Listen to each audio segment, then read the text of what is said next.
and welcome back to the Saints Squad Show. I'm your host, Dylan Sanders of Saints Wire and Pelicans Roundtable, and I'm still mad at Darian about the barbecue king cake situation. I can't let it go.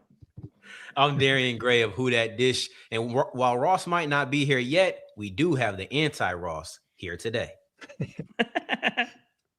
This is former Saints wide receiver Lance Moore, and while we don't have a game this weekend, I still feel like we kind of do because Sean Payton and the Broncos are playing again on Sunday. It's the Saints Squad. Everything New Orleans Saints, every week. Covering all the big hits and game-changing plays from down in the Big Easy, the way only Locked On Podcast Network can. Get ready and squad up. It's the Saints Squad Show, starting now.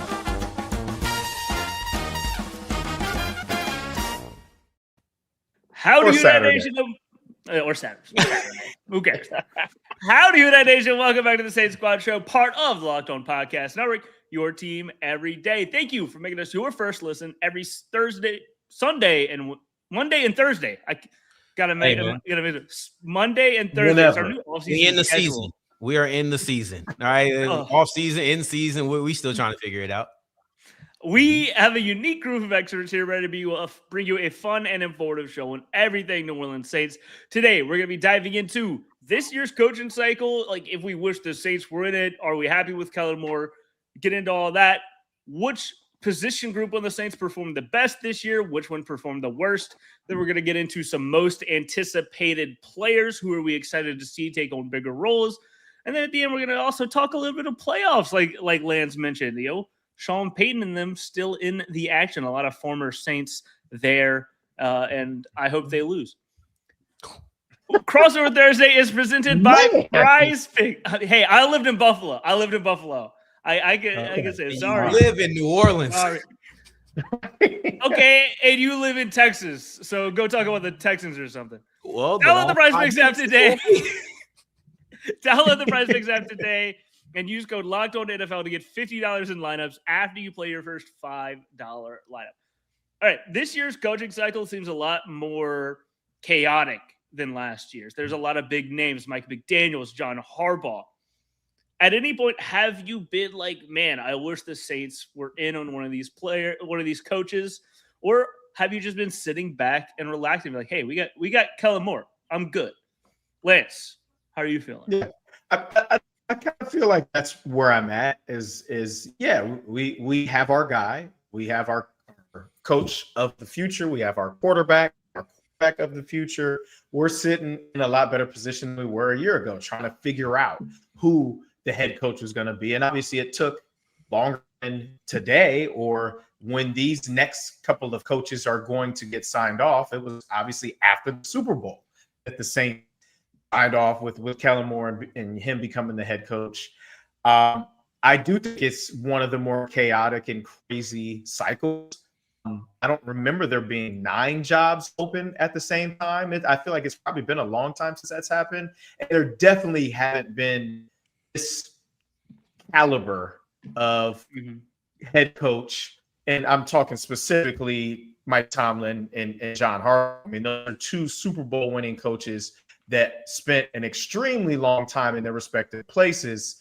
Tomlin, 19 years in Pittsburgh, and Harbaugh, 18 years in Baltimore.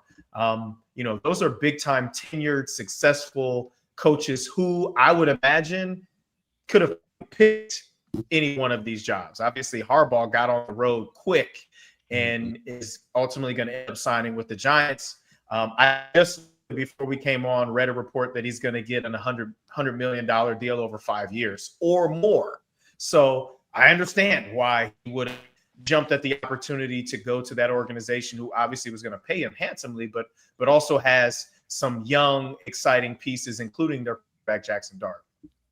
Now, before last year, and really it seems like for the last 5 or more years, there's talk out of Pittsburgh, when is it going to be over with for Mike Tomlin?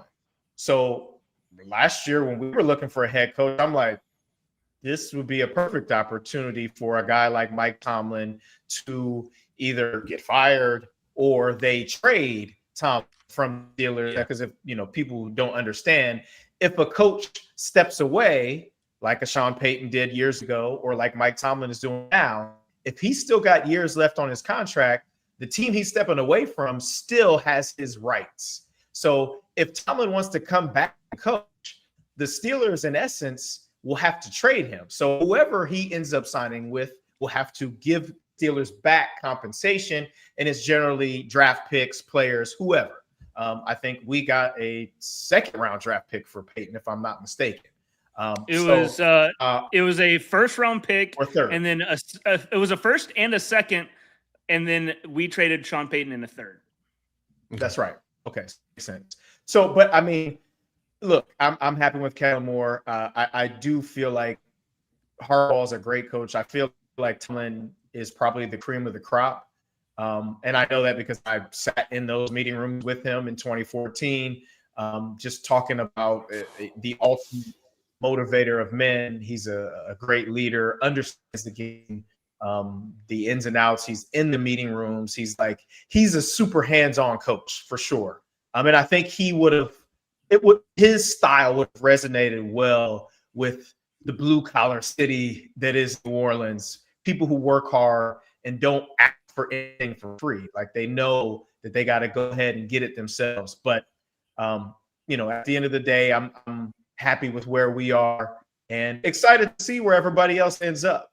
Happy that we're not in that situation of trying to figure out who the leader of this organization is going to be. There was a time earlier in this year where I wasn't like, oh man, the Saints should not have made a move.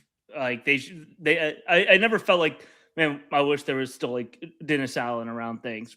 But there was a time where I was like, man, did they miss out on this next? Did they miss out having rushed into Kellen Moore, gone with him? Now you have these next year. Is this going to be a bad couple of years? Because it wasn't great how things started out. There wasn't a lot of stuff to latch on to and get excited about. There was more questions about like, oh man, did they reach for Tyler Shuck? Did they ruin that pick?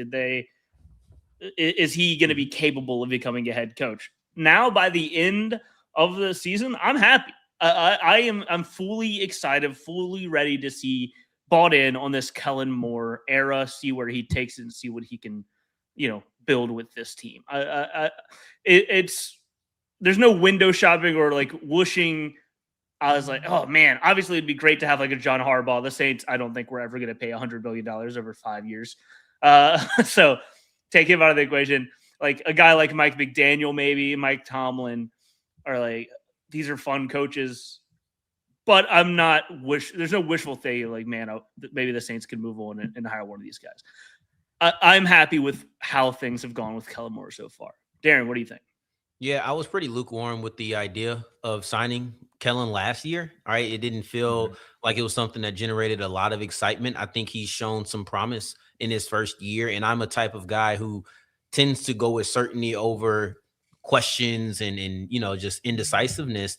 But to me, Kellen, if he were in this same cycle, like if he was in a cycle again, he'd probably fall right around the middle of the pack like he did last year. I think depending on what you're looking for, you have a Mike McDaniel, who, like you said, is very exciting. You have a Harbaugh, who, like we said, was going to be a hot commodity. Tomlin, if he decides to come back, I don't think he comes back this year, but I do think there's a chance he pulls the Sean where he says, you know what, I've taken my year off, I come back. I think that of the people you throw out there, and I was high on Joe Brady, who I guess he tanked his stock. I don't feel like I've heard much of anything about Brady getting interviews, but last year I was really high on getting Brady. There was more talk about him becoming the next LSU head coach than there is him becoming an NFL head coach. Yeah. So, sometimes, you got to take that when it comes. But you're looking at the situation where Joe Brady was a guy I wanted. I thought Brian Flores was a guy that I really wanted. I was probably about the same on Anthony Weaver and Kellen Moore. But there was a few guys who I wanted in that cycle more than Kellen Moore. And I don't know if I've seen a lot to change that opinion. I'm obviously optimistic about the route that they're going. But I think if you compare if the Saints were available in this cycle and how they were in the last cycle, I don't know if it's that much of a difference. And the same could be said for Kellen Moore, in my opinion. Yeah. Look, I think it's kind of similar to the Tyler Shuck. Everybody kind of jumped on the idea of Shuck being the quarterback of the future. Everybody kind of jumped at the idea that Kellen Moore was the guy. And then when stuff didn't quite start out the way that everybody hoped it would, people were ready to kind of flush it down the toilet. Oh, Kellen Moore can't manage the clock. Kellen Moore doesn't use timeouts. Kellen Moore's offense looks mid. Like, all those things came up. And then Tyler Shuck gets in the game, and he's not exactly Superman against Seattle, but slowly but surely he starts to develop. He starts to look a little bit better. And then you have a little more confidence as the season goes along. And now here we are going into an off season, and everybody's like, yep, we have our guys. We have our quarterback. We have our coach. The organization seems to be going in the right direction. And I think that giving them a little bit of time to build what it is that they're trying to build, I think is important. And I totally understand what you're saying, Darren, about going for the short thing for new thing. But even those short things were new things at one point or another. And I feel like if you don't give those guys the opportunity, that they're not ever going to become who they are now as those hot commodity coaches that are probably could get any job in the cycle that they wanted. Yeah, let me quickly correct myself. I didn't mean that as far as a surefire like a Harbaugh or the guys that I named. I more so meant I would go with Kellen Moore now because I've seen what he's done with the Saints. So he's a surefire opposed to the other guys who are the question marks, right? I did want to clear that up, but it's a great point. And I think that the surefireness is actually the defining trait of this year's coaching cycle. It's a bunch of guys who were coaches before. You feel like you've seen them in this route. I'll be really interested. There's 9 openings. I'd be interested to see how many of those vacancies get filled with coaches who are on their second attempt, whether that's a Saleh, whether that's a McDaniel, whether that's a what's the name on Dable, right? Stefanski, that's the name I was looking for. Stefanski, right? And then we got a guy who was in this building a year ago who is now all of a sudden a coaching candidate in Clint Kubiak. That's so interesting to me, where just a year ago he was the offensive coordinator. And, you know, like, I'll tell you what, if he would have performed the way that he performed, or the offense would have performed like it is in Seattle, we'd still have Dennis Allen as the head coach. So, I mean, maybe some things are blessings in disguise, but this is a guy who's gone over to Seattle and has performed extremely well. And there's a chance that we may be seeing Kellen Moore versus Clint Kubiak 2 times a year if he picks up that Atlanta job. So it's a really interesting cycle that is defined by the guys that have already been coaches, but I will be fascinated to watch how many new guys get that opportunity. Yeah, it is. It also says a lot that Kellen Moore has the backing, because nowadays people get fired in an instant in the NFL. Their teams are ready to get better instantly. It doesn't seem like that's the way that the Saints really run things, but there are coaches that get fired after a year. But that the end of the year really did turn the tide for the coach, quarterback, and just the overall vibe of the city and the city and the team. But that says a lot about Kellen Moore. I think he did a great job over the last couple of weeks, really turning things around and building on success and keeping heads held high, and people keeping players invested in winning games, even though there was, nothing to play for in terms of like a playoff spot. Yeah, I wish that Ross was here. So like having that in the locker room aspect and seeing it, because one thing I saw from the outside looking in, and I didn't think one of the reasons I wasn't high on Kellen was the attitude. I'm thinking I want a coach who is like this, right? And sometimes you have to realize you may want something a specific way, but that does not mean it's the only correct way. And Kellen has led with so much authenticity this year that you hear them joking about Kellen and doing these things, but it's clearly out of love. When you're having a terrible season, you're winning 1 in every 5 games through the first 10 matchups of the year, but everybody stays bought in. Guys who are towards the tail end of their career, guys who are looking for success. They're young. They haven't won. Olave hasn't won anything, right? Like Olave has not won anything since coming into the year. At least some of these veterans have the older years, the Peyton era to fall back on. You have young players who have never seen victory, and now they're in the midst of an even worse year than look like an even worse year than they had last year. And everybody stayed bought in, from the youth to the veterans. I think both had reasons to check out, but they didn't. And we have to say that that's a testament to Kellen Moore and the culture that he's building, and that culture is built on authenticity. Yeah, I figure you could talk a little bit about that. Just, I assume it's more important for a coach to be authentic, be real, than to try and put on like a fake tough guy, scream at you personality. Well, yeah. I mean, if a guy comes in and tries to behave like somebody else, guys are smart. Like these aren't kids in the locker rooms, right? Like these are grown men, and they will sniff that out in a second and be like, yeah, we're not listening to this dude. Like he's phony, So there is a lot to a guy coming in and be himself, and really it's much easier to come in and be yourself instead of trying to be like somebody else all the time. I mean, that would be a whole lot of extra work. And like both of you guys said, I mean, he did it the genuine way. Guys bought in. It's clear by how they finished the season. Yeah. All right. Well, we're going to talk about some of these position groups that did answer the call, that played well. We're going to talk about which parts of the team did the best this past season, coming up next. New year, new systems. This is the time when a lot of us look at the messier parts of how we run our businesses and think there has to be a better way. And there is. Streamlining your communications is one of the quickest upgrades you can make. And that's why today's episode is brought to you by Quo, spelled Q-U-O, the smarter way to run your business communications. Because when your team is reachable, organized, and communicating in one place, you're not just working cleaner, you're creating more opportunities to connect with customers. I love how simple Quo makes everything. Like your whole team can call, text from one shared business number so nothing gets missed. It's no surprise, Quo is the #1 rated business phone system on G2, trusted by more than 90,000 businesses, from solo operators to growing teams. Make this the year where no opportunity and, more importantly, no customer slips away. Try Quo for free, plus get 20% off your first 6 months when you go to quo.com/lockedonnfl. That's QUO.com/lockedonnfl. Quo, no missed calls, no missed customers.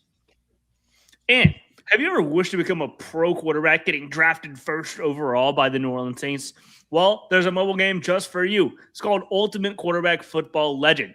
In this game, you step into the cleats of a #1 draft pick quarterback, and it's your job to lead your team to greatness and to help turn failing franchise into a dynasty. I've been playing it, and I've led the Saints to a 6-1 start. I'm not going to say I'm better than Tyler Shuck and Kellen Moore, but the proof is in the pudding. You sign contracts, train and upgrade yourself, build chemistry, develop your teammates, give input to your GM on roster moves, and play the actual games in 2D and rise through the ranks to become a pro football legend. You will deal with the ups and downs of a quarterback career, from rookie nerves to playoff drama, and every choice shapes your journey. Ultimate QB is totally free to play, has no ads, and works 100% offline. Perfect for whenever you want to sneak in a quick game or two on the go. Just head over to ultimate-qb.com. That's ultimate-qb.com, or search for Ultimate Quarterback in your app store. And we've got something special for just you guys. Use the promo code LOCKEDON in the game store to get a free boost at the start of your career. Ultimate QB Football Legend QB1. It's your legacy. All right, let's talk about the different positions groups on the team, who performed the best. Darian, what was the shining star of this year's team?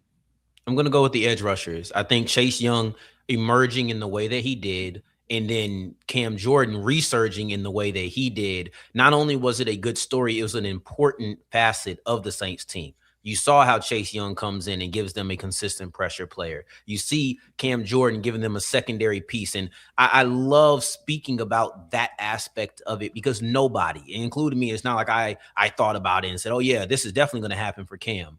this was one of the better stories that you'll see and one of the more impressive stories. It's not just heartwarming, it's actually impactful to the team. And you got 2 10-plus sack players. So that's something I didn't see coming. I didn't think it was going to be a strong suit of the team. There was a lot of uncertainty around it, right, going into a new defense. But Chase Young looks like he's ready to be a star, getting double-digit sacks despite missing the beginning of the season. And then Cam Jordan was able to complement that. I think you want to try to build on this strength because you don't want to count on Jordan doing it again, even if he defies the odds again. It's still a defiance of the odds. It's not an expectation. So I would like to see them add a young player here, but right now you saw a potential cornerstone being formed on this defense with Chase Young. So I'm going to go with them in the pairing of Jordan and Young as my top position group. Yeah, I mean, that's fair. And it's definitely not what I would have thought going into this season. I didn't expect it. I expected that to be another spot where we're like, okay, we need some people to step up. But like you said, Chase Young, we've talked a lot about him over the past couple of weeks. I wish we could have seen a full 17-game season from him, and hopefully that'll be something to go into next year because he's not leaving this season with a big injury that he's going to have to rehab over the offseason. So we could be looking at a true renaissance for Chase if he can build upon this into the offseason, move into next year.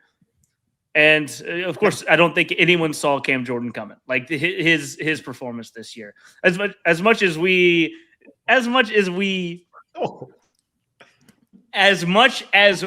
are, fans of Cam Jordan and expect him to perform whenever he gets the chance to. 10 sacks is crazy. Lance? It is crazy. And you know what I think is even crazier? Is that I held from owing you. Right. But anyways, let me get 42-year-old Lance back and put the high school Lance away for a minute. Edge rushers, great. I when you sent these topics, I was like, what group, what? And I felt the same as Darian. But the craziest thing is we still need more edge rushers. Like as great as those two guys play, we still need an additional edge rusher. Yeah. Carl Granderson is going to be an interesting case study this offseason and into training to kind of see where he's at, see if he can do enough to keep his starting role and then his role in totality. If Cam Jordan decides to come back, if we use a higher draft pick and or sign a free agent pass rusher, it's going to be interesting. But I do know that there is an additional need at the position because it's a premier need in the NFL. Having multiple guys that can get after the passer helps make your defense be better. And we saw down the stretch of the season, as those guys started to play better and better, guess what? Our defense was playing better and better. The secondary locked up more. They gave up less big runs after putting teams in long distance situations where they're not able to run the football like they were earlier on in the season. I'm excited to kind of see what the direction is that they go this offseason. But yeah, I mean, this wasn't necessarily the easiest topic. And I guess since I'm talking, I might as well go to where I was going to go. Mm-hmm. And I kind of made a position group up. And I said, okay, the rookie position group, like, because I figured somebody else would say edge, right? I didn't think I would go first. And if I was going to go first, I was going to say edge. But honestly, I tried to figure out what other group overall played the best. Outside of edge rushers, I mean, Chris Olave had a great year. Would I say receiver position had a great year? Probably not. I mean, look at the running back room, the injuries. Jawan had a great year. I will stand on the table and say this dude earned every single dollar of that contract. Yes. But outside of Jawan, I mean, Taysom didn't have a great year. I mean, I don't think anybody else in that room had a great year, right? The quarterback position. I think Tyler Shuck did well when he came in. I think he more than earned potential rookie of the year vote. But would I say the position overall had a great year? I don't think I can. And then obviously on the flip side, there's been weaknesses at the other levels. I think the linebacker group played decent. I think the secondary played decent, but I don't think the corners played great. I don't think the safeties played great, but I will say for a rookie class, that group of guys played great. And I think, we talked about it in our group chat, but like the rankings are coming out about rookie classes, and a lot of publications are saying that this rookie class is the best in the entire National Football League. So, I mean, that is a major accomplishment, but you're only as good as your next game. So, what they did last year was great, but they need to improve on what they did last year, this coming season. Now, obviously, there's a lot of time before that happens, but kind of a trick question there, Dylan. And so I gave you a trick answer back. Yeah. Let me throw this in there, because had you said edge, right? Since we're going through hypotheticals, I think we are both. Dylan, who actually, let me be quiet. So Dylan says what he says, because what I was going to say may change depending on what Dylan has to say. Oh, okay. All right. Well, I was just going to say it is kind of a hard question because there's a reason that the Saints are 6-11. It's like there were bits and pieces of good, but as a whole, subpar. But I think I had to go with linebacker is where I was gonna land on, just because Demario Davis was so good. Then you had like Isaiah Stallberg, Danny Stutzman pick up. I think the weakest part of that group was Pete Werner, which is kind of playing out exactly how we expected it to play out. And even he had some moments. I just say overall, still, nothing to write home about. Not a lot of improvement there, but he was fine. And I think overall, you had the highs of Demario Davis still being great. You had the surprising performances and contributions from like the Danny Stutzmans and Isaiah Stallberg. I wish that there was a little bit more Jalen Ford mixed in than there was. But overall, just solid is what I would say. I'd say that's the most baseline average score good of any of the positions. Because then you look at cornerback, you had like safety, Terrell Burgess, Justin Reed, all of them, Jordan Howden. That's probably my second pick, Jonas Saker. I'd probably go with them second. Darren, what were you going to say? I was going to say, so edge was, when I thought about it, became the clear answer for me, right? And I didn't want to say it was all of us and then it not be all of us. So I was like, let you answer your question. Answer the question. But safety was second, but it was right there with quarterback. And it was interesting based off what Lance said, where you're taking little bits and pieces. The reason I had quarterback high on my list is not because we had MVP level quarterbacking the entire season or even half of it, right? I don't want to seem delusional, but it's more so what that position saw. And I thought you saw strong development from that position. So if it was a conversation of best and pride had to play a part in it, Spencer Rattler, in my opinion, looked much better than he looked in his rookie season. Tyler Shuck looked much better than we thought he was going to look. So when I'm talking about positions, and if I didn't have to go with my edge rusher, I would have either picked safety or I would have picked quarterback. And quarterback because of the development. And I thought that Justin Reed was solid. I thought that Jonas Sanker emerged. And I thought that Jordan Howden, when asked to play, actually played pretty well. So safety was also a position that I considered. But edge, it's kind of like when we get to the worst position group. I'll be interested to see where we go with that. I think there is an obvious and clear answer. So it's kind of how I feel on edge rusher on a smaller scale. Yeah, I think that's fair. I think there's a lot more answers for worst position group than there were for best position group. And I think I have a special one that I was going to go with. But we'll talk about that. Get into all of that coming up next.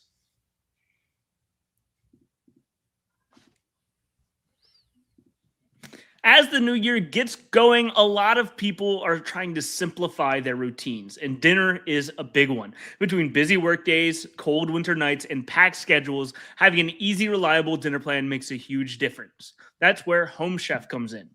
Home Chef takes the stress out of cooking by delivering fresh, pre-portioned ingredients right to your door with easy-to-follow recipes that actually taste great.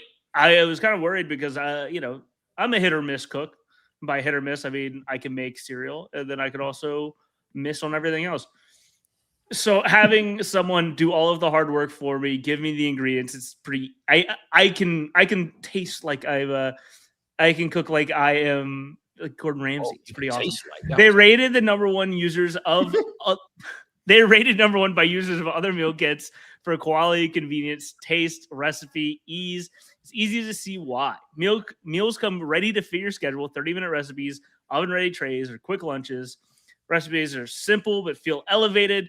You save time and money. Home Chef customers save an average of $86 per month on groceries. For a limited time, Home Chef is offering my listeners 50% off your first box. Free shipping and free dessert for life. You could just go to homechef.com/lockedon. That's homechef.com/lockedon for 50% off your first box. Free shipping and free dessert for life. Must be an active subscriber to receive free dessert. And don't worry, there's no barbecue king cakes coming your way. Dylan out here. Darren in the middle of an ad. In the middle of an ad read, Darren. In the middle of it, someone's paying us for that. Usually I mute myself, so I can say things like this. Okay, but you out here advertising yourself. But we'll move on. I knew that was a bad one as soon as I said it. All right, let's talk about worst performing position groups on the field. I'll start us off because I think out of everybody, there was one position group that stood out, and I think we all know what it was. It was punter. It feels bad for punter position group. I do think that Kai Kroger did stand out as a negative this season, and I think it's another time where the Saints need to take another look at the punter position. It's crazy how Thomas Morstead is still around, and the Saints just have not found one to stick since moving on from him. Do y'all know who was the best punter, like net yards per punt this season in the NFL? Any guesses? I'm assuming Thomas Morstead, since you just said him. I don't know. No, it was Blake Gillikin, actually. I remember over that with the Arizona Cardinals. I remember he had a really good year. Kai Kroger, he's probably doing a lot of punting there too. Yeah, he is averaging over 7 yards more per punt than Kai Kroger did this season, which is crazy. Kai Kroger averaged, it was a net yards of 37.3. Which is bad.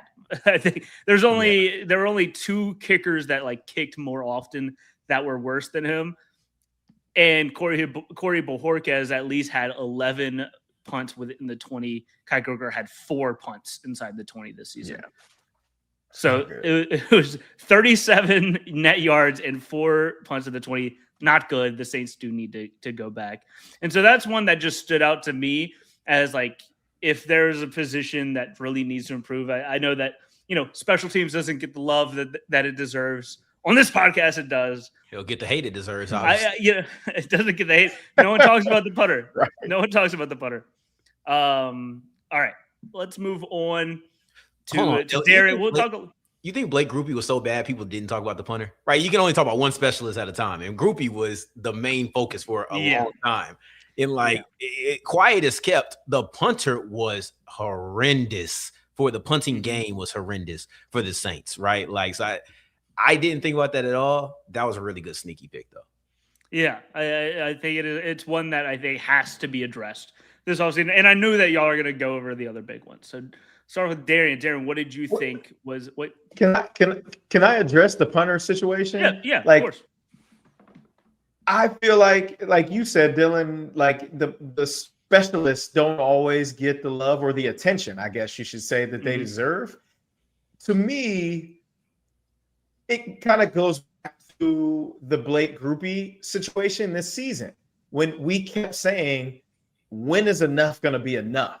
When are we going to make a move and say, you know what, the way that you have been performing is not at the standard that we expect it to be, right? You don't have to make every single kick, but the struggle or the stretch that he went on that was really, really bad, it just had to get a breaking point. So for me, it's like, okay, like a punter, a really good punter can be a true weapon on a championship team, right? It's not just, it's fourth down, let's roll the punter out. Wherever they get the ball is where they get the ball. Like, no, a punter who has great airtime, a punter who has great directional ability with his kicks, a punter who knows how to keep the football away from a dangerous returner, a punter who has the ability to get not balls just down inside of the 20, but inside of the 10-yard line, right? Like, why is the standard now inside the 20? I feel like when I was in those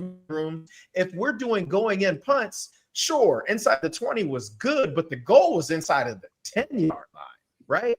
Like, I think that the organization, I'm not saying they need to draft a punter. I'm not saying they need to go spend $5 million a year on a punt free agency, but I do think they need to prioritize getting at least some competition in there so that Kai can't go into the season as just the guy with no pressure on him. There needs to be constant pressure on every player, and especially the specialists, because like I said, a very good punter can be a weapon for your offense and your defense if you have the right guy.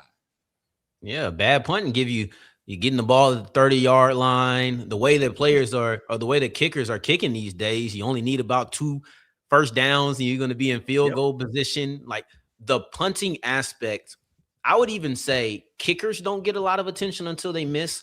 Punting just gets absolutely disregarded. It's not something that's talked about, rarely ever, unless you're giving a bunch of coffin corners. Unless you're just doing a bunch of punts inside the 5-yard line, 10-yard line, then we'll praise you for how great you are. But it's not a lot on the opposite, because I don't know what the equivalent of missing a game-winning field goal is. Maybe shanking it and only having a 20-yard punt or something. Like Divine Attorney said, that 16-yard punt was unacceptable. It's unacceptable. That was Kai Kroger. Just for reference, it was four punts inside the 10. It was inside the 10. It was listed as inside the 20, but he got 4 inside the 10, 18 inside the 20. Yeah, and I think a lot of the attention comes to the punters if they boom one like 70 yards. Everybody's like, oh, but then the special team coach is like, oh, that's too far. Right? Like, the math doesn't math, right? You have 4-4, 4-3, 40-yard dash guys. If the hang time is is 6 seconds, but the punt is 70 yards down the field, those guys are only going to get between 40 and 45 yards. So they've got 25 yard or more yards to make up before they even get to the ball area. Those punts are not great punts. Like, they look cool, especially like when you're there. You're like, oh my gosh, that guy kicked it almost 2/3 or 3/4 of the field. But that is not what a special teams coach wants in that situation ever. You look at a guy at Ryan Wright out of Minnesota. He had the longest, one of the longest field punts in the league at 77, but only 3 touchbacks this season. Like, he had you have to have the mix of the power and the ability to keep it out of there and aim it right. Like Kai Kroger, for example, 61 was his long, and he had 4 touchbacks this season. So he had neither. But it's not. I mean, it's more about placement and hang time than it is distance. Those over-kicked punts are bad news. It's harder to cover. It's easier for the guys to find a seam because the differences in your running lanes for your guys that are trying to run down on punting. It is a recipe for disaster. So I know we're like the devs here with this, but I thought that I should chime in as a former punt returner myself. Like, the punting position is important. It might not be the most important on the roster, but I hope that they do a great job of at least bringing in competition for him so that maybe he does improve. Maybe he does go out and earn the job, but make him earn that job. Don't just allow him to have it after what most would call a subpar season. Yeah. Darian, what was your pick for the worst position group? Offensive line, couldn't run the ball, couldn't protect the quarterback. It was easy for me. It was easy for me. I think that you got a good left tackle. Unfortunately, your right tackle wasn't able to stay healthy a lot, but I do think you have a good one. He just wasn't able to stay healthy. The interior of the offensive line, specifically the guards, just weren't good enough. There weren't lanes to run. How many times did Devin Neal and Alvin Kamara and Kendre Miller barely played in 2025? Yet I feel like I saw him get hit behind the line of scrimmage countless times, right? I feel like Shuck, we talked about it.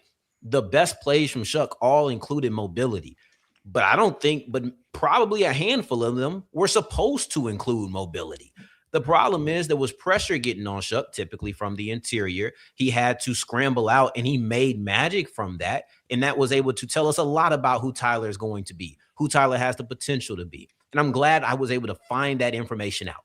Now I would like to see it as least as possible, right? I don't want to continue to see pressure right up the middle, and now he has to scramble out to his right.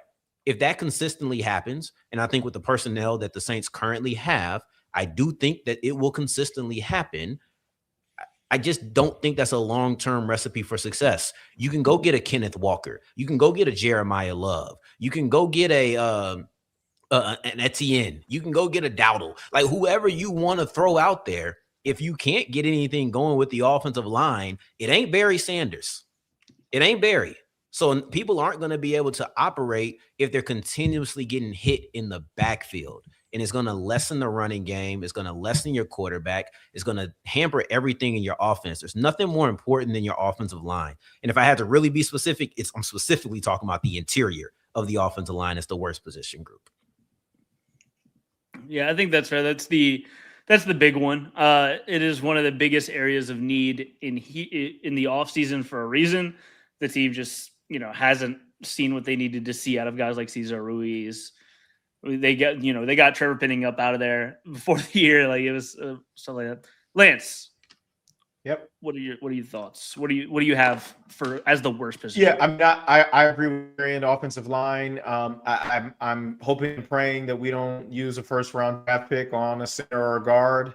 I'm hopeful that they address part of that need in free agency, and then maybe the other part in the middle rounds of the draft. I think you can find solid talent in the middle rounds at the guard position specifically.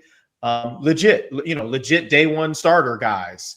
I feel not as much on their plate. I'm not trying to minimize what they do, but it's just the reality is the guard position is probably the easiest on the offensive line, but not easy.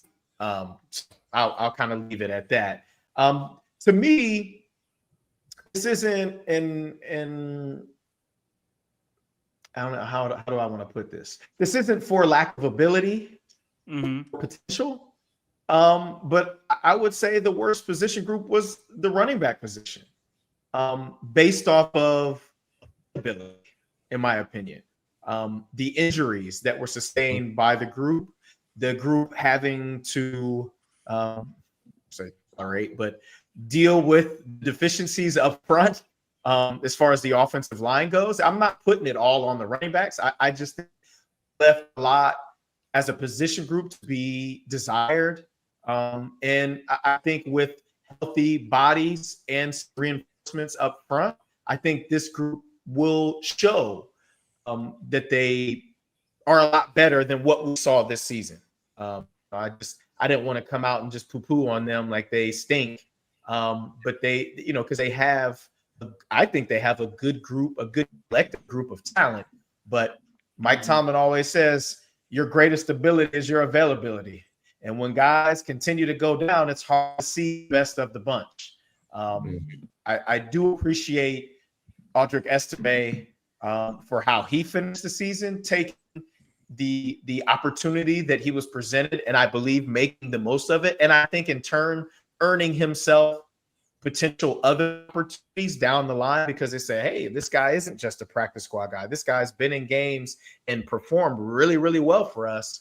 But I do think that for a group that I think had expectations that were much higher than the outcome, I would definitely say that that group to me, outside of your guys' two groups, like this to me isn't number one most disappointing. I think it's number three for sure. But just to pick a different group outside of what you guys had, I think I'll take the running back position.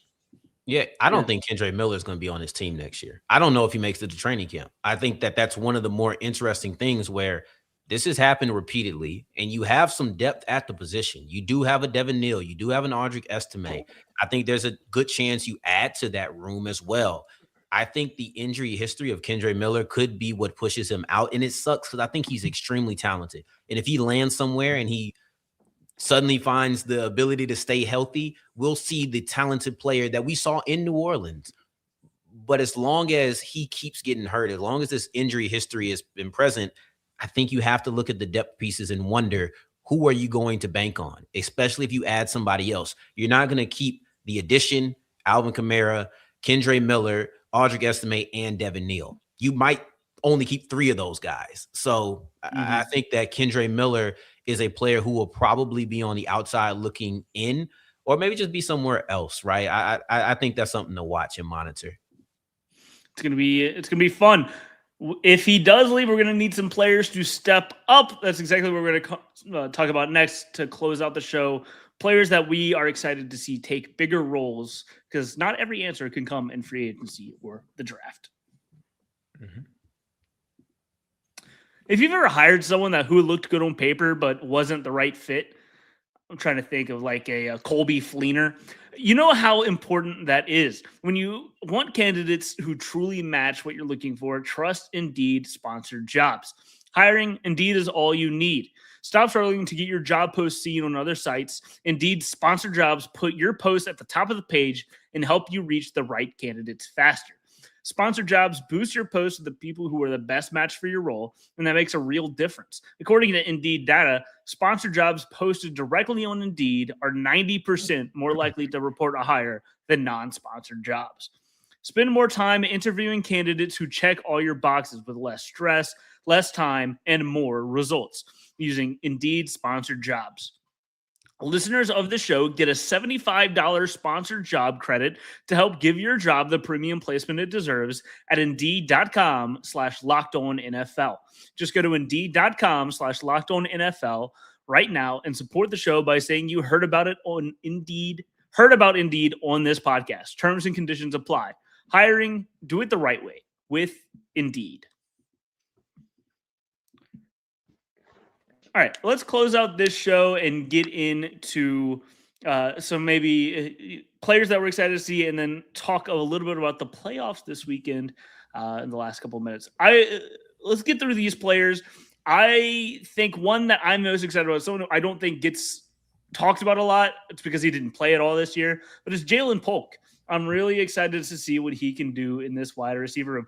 I'm really encouraged by the fact that, it's the offseason and we're seeing Tyler Shuck post Instagram stories, hanging out fishing with Jalen Polk. Like, these are guys who are getting closer, building that chemistry. And he's someone that I was really excited about in the 2024 draft when he was taken by the Patriots. And no, he didn't have a good rookie year, but nobody did. I think Pop Douglas led that team in receiving that year with 600 yards. Oh, I like Pop Douglas, but that just goes to show that it was not a productive year for anybody. And then Jalen Polk's as soon as he didn't succeed in the first couple of weeks, they cut his role by huge margins. I don't think it was fair for rookie. And then he had the shoulder injury that cut us short, and now he's cut into this year.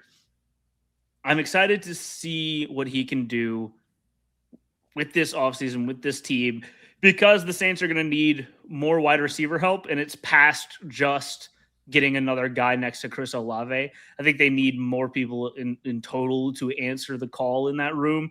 And he's someone who I think people are going to forget about, but shouldn't, because they traded for him for a reason. He's a talented young player. I think just looking back to his last year in Washington, whenever he had some other pieces on the offense to help actual production. He had 69 catches, 1,100 yards, 9 touchdowns. This is a piece that can really help bring this team to the next level. Yeah, and Darren, I think the guy that people look at now, I'm going to go with a receiver, so I'll transition into mine right after. But I think he's a guy that it seems like everybody in the building seems to think highly of. So I'll be interested to see him grow into a role, right? It's not like he had one in 25. I'm going to stick with a receiver who is not necessarily a bigger role, but it's more frequency, and that's Devon Vele. Because I want to see Vele occupy the role he did towards the end of his season for an entire year. I think that he was a really good compliment to Chris Olave. Does it stop me from wanting to get another receiver? No, but I did think that Vele performed really well, and there was clear games where Shuck favored him, whether that was on third down. That game he got hurt, he was Shuck's favorite receiver throughout that matchup. To see him and Shuck's chemistry, or his and Shuck's chemistry build so quickly, to see the effectiveness once Shuck got on the field and once Vele actually got acclimated, not only say acclimated, but utilized. I don't know why he wasn't. That's another story. But once he began to get targeted and utilized, you saw the talent, whether that was scramble drill, whether that was big body, whether that was fourth down or third down, third and long, right? It wasn't just like he's this big guy who only goes 5 yards down the field. He was able to be used in every single role. I think that he was such a good addition and such a good late addition that I won't see him in a bigger role, but I want to see him used in that role more often. Lance, are you going to go with another wide receiver? Or what? I mean, I could. We haven't seen Trey Palmer either, right? Yeah. Like another talented receiver who has had some success in the NFL, who's I would imagine is thankful for a start after Tampa has drafted receiver over the last couple of years, and he kind of was the odd man out. Like I would love for the entire group to get opportunity to show what it is that they bring to the table throughout the offseason and in the training camp. I think it's going to be interesting because I do think we're going to either add in free agency and or the draft. So it could be one of the better positional group battles throughout the offseason. A team that has needed pass catchers and wide receivers now is going to have a plethora of them, and hopefully the cream rises to the top in the group. Like I think it's a realistic expectation for us to have if they do the right things this offseason. But I wasn't going to be my guy, but I do want to see more. I mean, I want to see anything from Trey Palmer. I mean, he had some great games against the Saints in the past, so I want to see that the Saints perform. Ross isn't here, so I think I have to do this for him. It's Devin Neal. I want to see more. I'm excited to see more from Devin Neal. Like a lot of the rookies who played a lot, we kind of saw the potential. Right? The Quincy Riley, the Jonas Sankers, obviously Kelvin Banks Jr. Like we saw what type of players they can be, but we didn't get a full scope of what Devin Neal I think can become. And for a guy that was as successful as he was in college, I think he's got the ability and hopefully the durability to be able to be running back one of the future for this group. And, we saw some flashes of it last season, the potential, what he's able to do with the ball in his hands, making people miss, finishing runs, a little bit as a pass catcher. I think the role that he went into last season with is going to pale in comparison to what the role is going to become for him in 2026. And I'm really, really excited to see what that brings for him. Yeah, as currently constructed, I think he should be RB2, right? We've already seen what I said about Kendra and what his future is on his team. I think that Devin Neal does a lot. I think he's a hard runner. I think that he's a really good pass blocker. He seems to be happy to pass block as well. And he showed a sneaky bit of pass catching. That wasn't something that people thought you would see out of him in his rookie year. But I don't think we can leave this segment without saying we want more from Danny Stutzman, right? I think everybody up here, though we didn't say it, I think we all agree we want to see more. I'll even be more specific in the more I'm looking for. I want to see Danny Stutzman go into training camp next year and not only do this, I'm going to play certain snaps, I'm going to play certain series.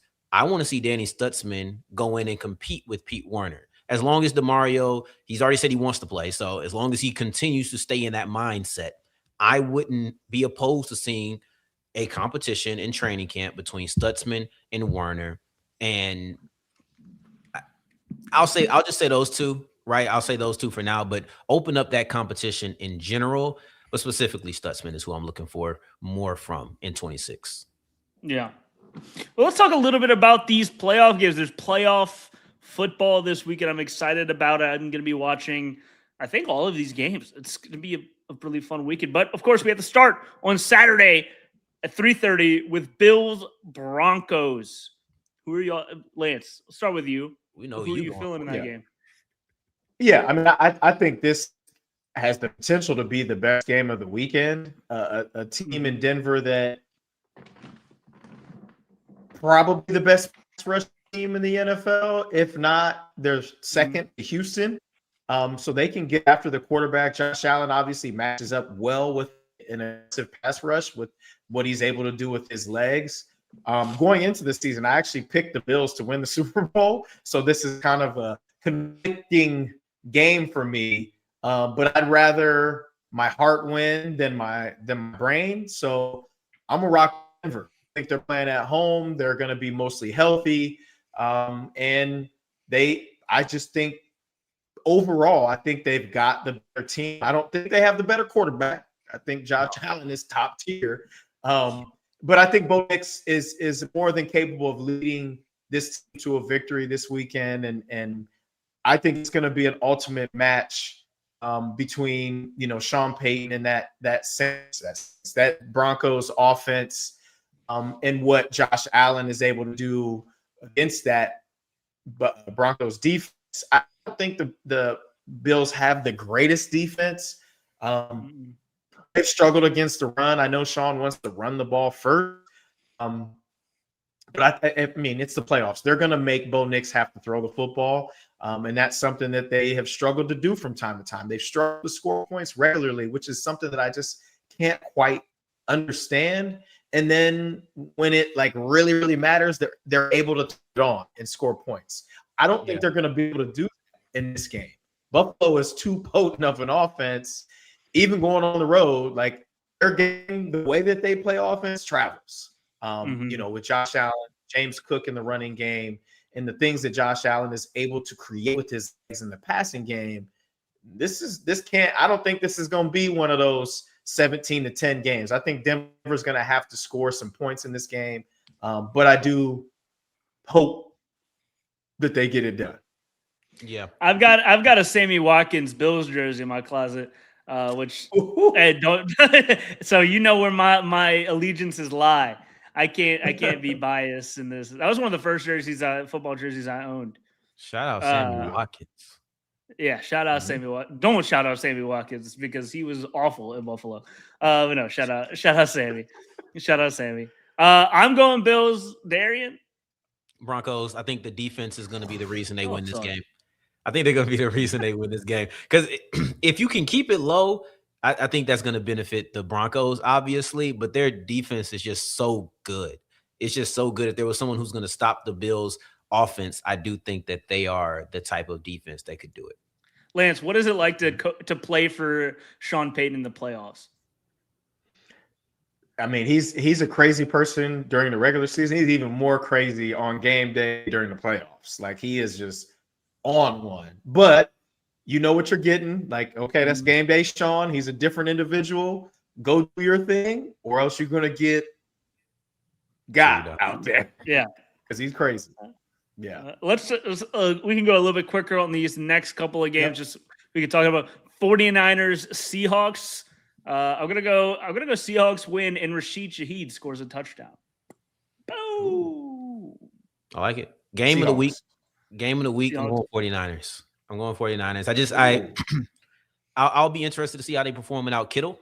That'll be a big loss for them. But I'm gonna go there because Sam Darnold still has to prove something to me in the playoffs. So I'm gonna go with the 49ers. He's going to text you. Well, Sam Darnold questionable for that game, so he's even if he plays, he might not be at 100%. That'll be interesting to see. If Sam Darnold texts me, I'm texting. I'm just going straight to the chat. I'm giving him your number. I'll give him your number. I know you had it. I know you had it. I did. Sam, I know you're listening. Text Darian. That's the Clint Kubiak in him. He got Clint's number. Pass this number to Sam. Texans, Patriots. You know, Drake May is also a great quarterback, great young quarterback. But this Texans defense is playing too good right now for me to go against them. I think great defenses win football games, and all CJ Stroud has to do is be an all right quarterback. And I think that's whatever on his worst days, he's still an all right quarterback. I'm going Texans. I don't know. I don't think he was all right when I seen him on Monday. Now I don't think he was all right then. On his worst day. Hey, they won, but they won. Not in spite of him. And that's the reason that was so concerning.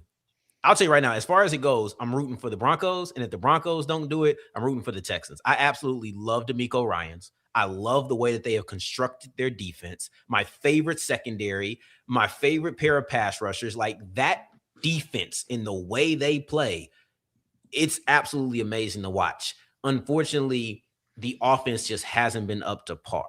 And I think that the Patriots can get some scores. I think they can get some scores, and they're going to get enough to win this game in a very close and a very tight one. I just, once again, comes down to the quarterback, and I don't have the belief in CJ Stroud. Yeah, I mean, Nico Collins is questionable for the game with the concussion. That would be a big loss for them. I would love for the Texans to beat the Patriots. I just don't think they're going in the 5th row and beating the Patriots. I got the Patriots in this one. And then lastly, Rams, Bears. It's kind of like that's kind of how I feel. I'm going Rams. I wish the Bears would do it. I like Ben Johnson a lot. I like Caleb Williams, but I feel like it's got to be Rams. They look like potentially the best team playing this weekend right now. Fun fact.